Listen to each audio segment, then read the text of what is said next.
bienvenue. Aujourd'hui, on se penche sur un affrontement majeur des guerres napoléoniennes, la bataille de Wagram. Oui, tout à fait. Un moment vraiment clé de la campagne de 1809. On a Napoléon face à l'archiduc Charles d'Autriche, juste à côté de Vienne. Une bataille gigantesque. Et décisive, mais aussi très sanglante, si j'ai bien compris. Incroyablement sanglante, oui. L'objectif, c'est de comprendre ce qui a mené à ça, le contexte, les stratégies... Comment ça s'est déroulé sur ces 2 jours intenses? Exactement. Et puis surtout, les conséquences. Pour l'Empire français, pour l'Autriche, qu'est-ce que cette victoire a réellement coûté? Alors, pour commencer le contexte, on est en 1809, Napoléon domine l'Europe, mais Mais voilà, l'Autriche, bien soutenue par les Britanniques, et avec une armée réformée par l'archiduc Charles, elle tente un retour. Il lance une offensive en Bavière. Napoléon doit intervenir en personne, c'est ça? Oui, il revient, il gagne à Abensberg, Eckmühl, mais ensuite, en mai, il y a ce sérieux revers à Asper-d'Essling. Ah oui, la fameuse bataille où Lannes s'est blessé mortellement. Ça a dû être un choc. Un choc énorme. Tactiquement, c'est une victoire autrichienne, même si elle leur coûte cher aussi. Après ça, Napoléon il se replie sur l'île de Lobo, dans le Danube. Il prépare la suite. Et côté autrichien, l'ambiance après Asperne? Eh bien, mitigé. Malgré la victoire, le moral n'est pas si bon, et Charles est critiqué pour ne pas avoir exploité son succès. Du coup, il change de plan. C'est-à-dire? Il abandonne la défense directe du fleuve près d'Asperne, et il retire ses troupes sur les hauteurs. Sur le plateau de Wagram, en fait. Pourquoi ce choix? Pour mieux défendre? Oui, pour chouser son terrain, déjà. Et aussi pour gêner la cavalerie française, qui est très puissante en plaine. Et puis, il espère attirer Napoléon dans une sorte de piège, une tenaille. Un plan ambitieux donc. Très ambitieux, peut-être un peu trop complexe à coordonner pour son état-major, qui était connu pour sa lenteur. Et Napoléon, lui, il prépare sa traversée du Danube différemment d'Asperne cette fois. Ah bah oui, complètement différemment.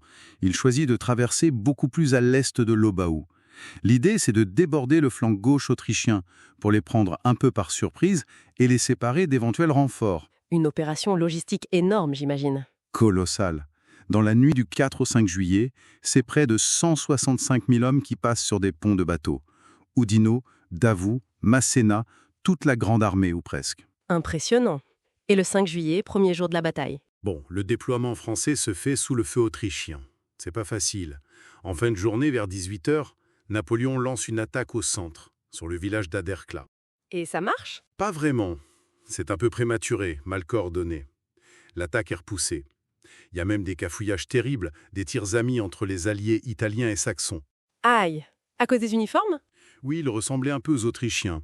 Bref, un premier jour assez difficile pour les Français. Et le lendemain, le 6 juillet, ça change? Ça change radicalement.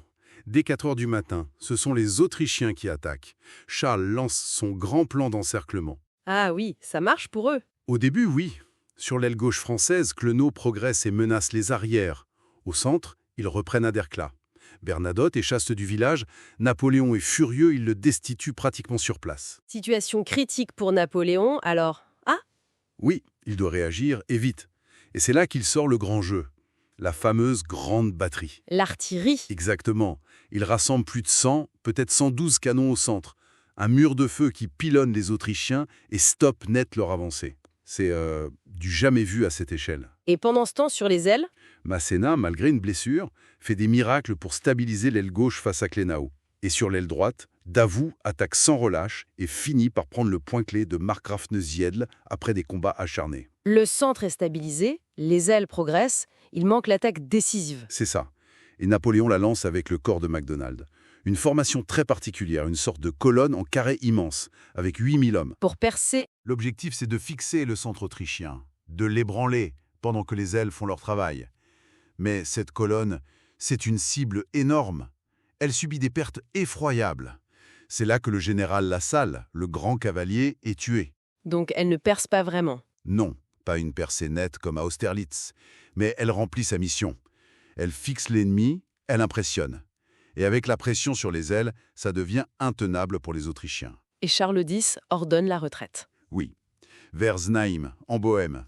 Une retraite en bon ordre, mais c'est une retraite. Les deux armées sont absolument épuisées. C'est donc une victoire française, mais à quel prix? Un prix terrible.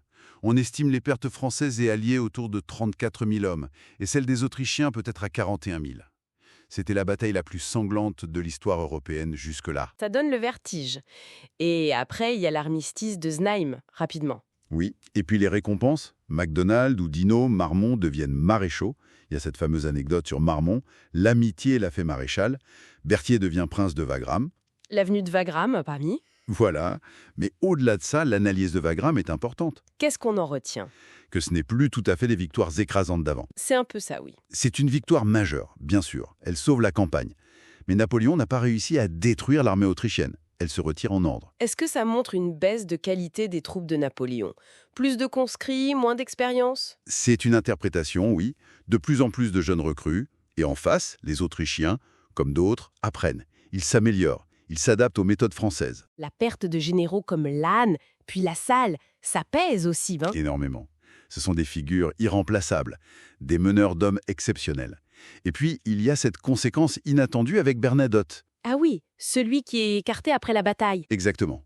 Quelques mois plus tard, il est élu prince héritier de Suède. Et il deviendra un des adversaires de Napoléon. Ironique, non? Tout à fait. Donc, Wagram, pour conclure, une grande victoire, mais une victoire très chère, qui marque peut-être un tournant. Absolument. Une victoire au prix fort. L'ampleur des pertes, l'absence de déroute complète de l'ennemi, ça montre que les défis sont de plus en plus grands pour Napoléon. Et ça nous amène peut-être à une derrière réflexion.